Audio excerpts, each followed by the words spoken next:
இந்த லெசன்ல find and replace objects பத்தி நம்ம பார்க்க போறோம். இந்த கமாண்ட் நமக்கு எதுக்கு யூஸ் ஆகும் பாத்தீங்கன்னா, ஒரே கலர் டெக்ஸ்ட் வந்து நிறைய இடத்துல இருக்குது, அந்த கலர் நமக்கு மாத்தணும் அப்படின்னா இது நம்ம யூஸ் பண்ணிக்க முடியும். என்ன கலர் வேணாலும் இன்னொரு கலருக்கு நம்ம மாத்திக்க முடியும். Edit menu, find change command click பண்றீங்க. Find change dialog box open ஆயிருக்கு. அதுல ஆப்ஜெக்ட் டேபை கிளிக் பண்றோம். அதுல ஃபைண்ட் ஆப்ஜெக்ட் ஃபார்மேட், என்ன ஃபார்மேட்ல இருக்கிற ஆப்ஜெக்ட ஃபைண்ட் பண்ணணும்னு கேட்கும். நம்ம ஃபில் செலக்ட் பண்ணிக்கிட்டு எல்லோ கொடுத்துருவோம். இல்ல நீங்க இது மாதிரி நிறைய ஆப்ஷன்ஸ் கொடுத்துக்கிறாங்க. நம்ம என்ன ஆப்ஷன் அந்த ஆப்ஜெக்ட்டுக்கு ஒர்க் பண்ணிக்கிறோம் யூஸ் பண்ணிக்கிறோம் பார்த்துட்டு நம்ம அதை கொடுத்து ஃபைண்ட் பண்ணிக்க முடியும். எல்லோ செலக்ட் பண்ணிக்கிட்டு ஃபில்ல ஓகே பட்டன் பிரஸ் பண்றீங்க. அந்த ஆப்ஜெக்ட் என்னவா சேஞ்ச் ஆகணும், என்ன ஃபார்மேட்டுக்குன்னா இந்த சேஞ்ச் ஆப்ஜெக்ட் ஃபார்மேட்ல கிளிக் பண்றீங்க.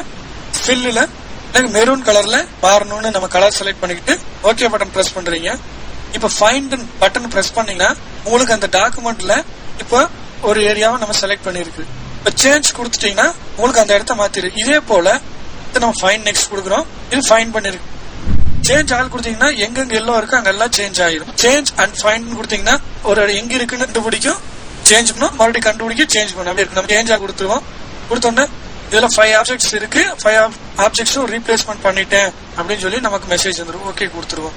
இதுல சர்ச் டாக்குமெண்ட் சர்ச் பண்ணுமா, அல்லது இப்ப நீங்க 4-5 டாக்குமெண்ட் பண்ணிச்சீங்கன்னா 4 டாக்குமெண்ட்டையும் நமக்கு சர்ச் பண்ணுமா அப்படின்னா நீங்க இங்க கொடுத்துக்க முடியும். அடுத்து டைப் ஃப்ரேம்ஸ் பண்ணுவா, இல்ல ஆல் ஃப்ரேம்ஸா, இல்ல டெக்ஸ்ட் ஃப்ரேம்ஸா, கிராஃபிக் ஃப்ரேம்ஸா, அன்அசைன்டு ஃப்ரேம்ஸா, என்னென்ன நமக்கு வேணுமோ அதெல்லாம் தனித்தனியா இண்டிவிஜுவலா சூஸ் பண்ணி ஃபைண்ட் பண்ணிக்க முடியும் டைப்ல. அடுத்து இந்த பட்டன் இருக்கு இல்லைங்களா, நமக்கு ஃபைண்ட் பண்ண லிஸ்ட்ல இருக்கு. அந்த லிஸ்ட் கிளியர் ஆகணும்னா டெலிட் பட்டன் பிரஸ் பண்ணீங்கன்னா உங்களுக்கு கிளியர் ஆயிரும்.